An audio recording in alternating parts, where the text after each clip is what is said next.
وَجَعَلْنَا بَعْضُكُمْ لِبَعْضٍ فِتْنَةً، اور ہم نے تم میں سے کچھ لوگوں کو تمہارے لیے فتنہ بنایا. یعنی کہ کچھ لوگ ہماری زندگی میں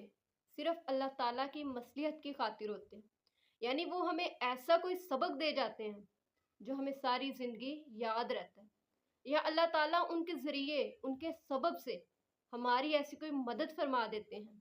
جس کی وجہ سے ہم اس کے اور اللہ تعالیٰ کے شکر گزار ہو جاتے ہیں.